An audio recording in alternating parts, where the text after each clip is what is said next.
آپ کو یاد ہے کراچی میں چند سال پہلے کی بات ہے, بنارس جب جاتے تھے نا لوگ گلے مل کے روتے ہوئے جاتے تھے, امی بنارس کسی کام سے جا رہا ہوں, بہنوں کا خیال رکھنا, میرے مرنے کے بعد چھوٹے بھائی کا, اور ماں بھی رو رہی ہوتی تھی, باپ رو رہا ہوتا تھا کہ کہاں جا رہا ہے بنارس, اور بنارس والا نازم آباد آ رہا ہوتا تھا, یہی اس کا حال ہوتا تھا. ہم نے تو بہت کچھ دیکھا ہے کراچی میں, ہو سکتا ہے بہت سے لوگ اسی سلسلے میں یہاں آئے ہوئے ہوں, بچ کے آئے ہوں.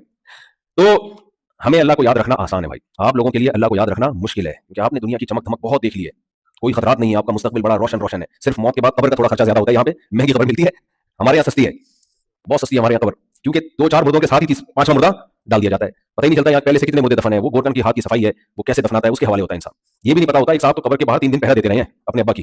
میں نے کہا یہ قبر کے باہر پہرا کیوں دے رہے ہو یار, باپ تھوڑی نکل کے بھاگیں گے بس چلے گا, کیا کہتے ہیں یار لوگ نکال لیتے ہیں لاش. میں نے کہا اللہ خیر کرے گا, کوئی ڈاکٹر شاکٹر بھی نکال لیتے ہیں تو اس طرح کا خطرہ تھا ان کو. خیر اب زیادہ نہیں میں ڈراؤں گا آپ کو, تو اس لیے تھوڑا سا نا تمہید میری لمبی ہو جاتی ہے بات کو سمجھانے کے لیے.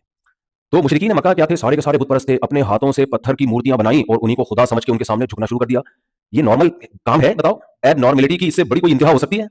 اپنے ہاتھوں سے اپنے خدا کو بنا رہے ہو اور پھر اس کے سامنے سجدہ کر رہے ہو. میں نے پہلی مرتبہ کسی کو پتھر کی بنی ہوئی مورتی کے سامنے جو سچی مچی میں دیکھا نا لائیو, ویسے ویڈیوز میں تو دیکھا تھا, وہ میں نے میانمار میں برما میں دیکھا.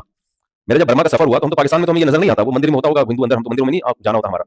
میں نے فرسٹ ٹائم جب دیکھا کہ ایک انسان ایک بت کے سامنے بیٹھا ہوا ہے, جھک رہا ہے, اور بت بھی ایک بڑا بت تھا, اس کے سامنے ایک چھوٹا, میرے پاؤں سے زمین نکل گئی. اور تھوڑی دیر کے بعد میری آنکھوں سے آنسو نکلنا شروع ہوئے کہ اللہ تیرا کتنا بڑا فضل ہے کہ تو نے ہمیں توحید پرست بنا دیا, مسلمان گھرانے میں پیدا کر دیا. کلچر انسان کو کیسا تباہ کر دیتا ہے, کیسا بگاڑ دیتا ہے. یار تم انسان ہو, تم سے افضل دنیا میں کوئی بھی نہیں ہے. وسخر لکم ما فی السماوات و ما فی الارض, ساری زمینیں, سارے آسمان, سورج چاند اللہ نے تمہارے غلام بنائے ہیں.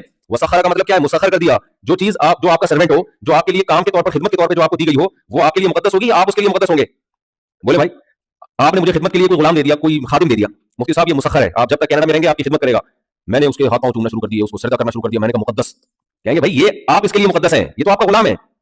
تو قرآن نے ایسی تلوار چلائی نا نظریوں پر. کوئی سورج کو سجدہ کرتا تھا کہ یہ سورج ہمارے بہت کام کا ہے, کسی نے چاند کو سجدہ کیا, کسی نے آگ کو سجدہ کیا, یہ بہت کام کی ہے, کسی نے روٹی کو بھی سجدہ کیا, کسی نے بزرگوں کی مورتیاں بنائی اور ان کو سجدہ کیا. تو قرآن نے ایک لفظ میں ان تمام کانسیپٹس کی دھجیاں اڑا دی. اللہ نے کہا وسخر لکم ما فی السماوات و ما فی الارض جميعا منہ, جو کچھ آسمانوں میں ہے, جو کچھ زمینوں میں ہے, اور جو کچھ ان دونوں کے درمیان میں ہے, یہ سب کا سب میں نے تمہارے غلام بنا دیا. ان سب کو, یہ تمہاری خدمت کریں گے.